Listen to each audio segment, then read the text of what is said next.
Existe um momento na vida de algumas pessoas em que elas não quebram, elas se ajustam. Diminuem o tom, diminuem o som e diminuem a própria presença. E o mais perigoso, elas chamam isso de maturidade. Hoje eu não vou falar apenas sobre seca, nem apenas sobre pobreza. Eu vou falar sobre o dia em que você começou a aceitar menos e achou que isso era crescer. Se você tiver coragem de continuar, talvez descubra que a pior escassez não acontece do lado de fora. Ela começa aqui dentro. A gente gosta de acreditar que humilhação gera revolução, mas muitas vezes ela gera adaptação.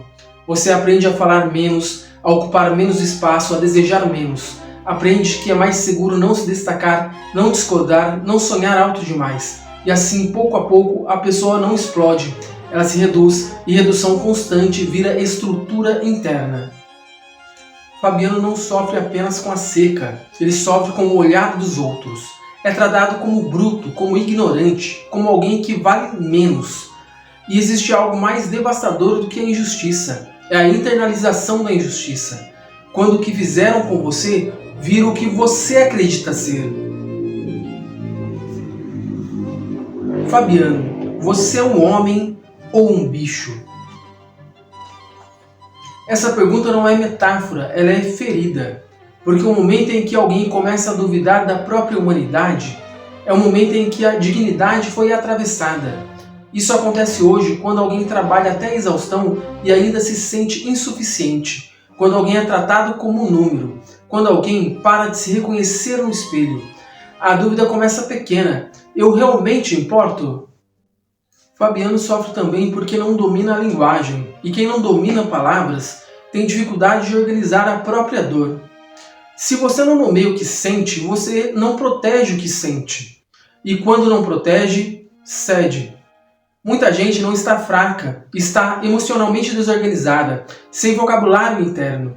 Sim, a Vitória quer uma cama de couro. Não é sobre conforto, é sobre dignidade. Sonhar naquele ambiente é um ato de resistência psicológica. Quando alguém para de sonhar, não é maturidade, é exaustão acumulada. Os meninos observam. Aprendem o silêncio, aprendem o medo, aprendem a dureza. Trauma não precisa ser gritado, ele pode ser herdado. E aqui vem a pergunta desconfortável. O que você aprendeu que nunca escolheu aprender? O que você chama de personalidade, mas nasceu como proteção? Baleia recebe o afeto que os humanos mal conseguem trocar. Percebe a inversão? Quando o mundo é brutal demais, amar um animal pode parecer mais seguro do que amar alguém, porque o humano exige vulnerabilidade, e vulnerabilidade para quem vive em alerta constante parece risco. A seca do livro é física, mas existe outra. É quando alguém para de esperar justiça, para de esperar reconhecimento, para de esperar ternura, e chama isso de realismo. Existe algo que a psicologia chama de adaptação à escassez. Primeiro você aprende a viver com pouco, depois aprende a desejar pouco, depois aprende a ser pouco. E o mais assustador, você começa a se orgulhar da própria diminuição. Fabiano sente raiva, mas não sabe o que fazer com ela. Sem linguagem, sem estrutura, sem espaço para elaboração. Raiva sem direção não transforma, ela se desloca. Às vezes atinge quem está perto, às vezes volta contra si mesmo. Não é maldade pura, é impotência acumulada, e impotência repetida endurece. Em que momento você aceitou menos do que merecia? Em que momento você começou a se adaptar demais? Quando sobreviver virou suficiente? Vidas secas é fragmentado, capítulos quase isolados, como a mente de alguém sob estresse contínuo, memórias desconectadas, emoções interrompidas. A forma do livro não é estética, é psicológica. Endurecer foi necessário, mas não precisa ser definitivo. Sentir de novo dói, porque sentir traz de volta tudo que foi anestesiado. Mas recuperar a sensibilidade é recuperar a humanidade. Talvez a seca mais perigosa não seja a que tira a água, seja a que tira o desejo. A que convence você de que sobreviver já é o bastante.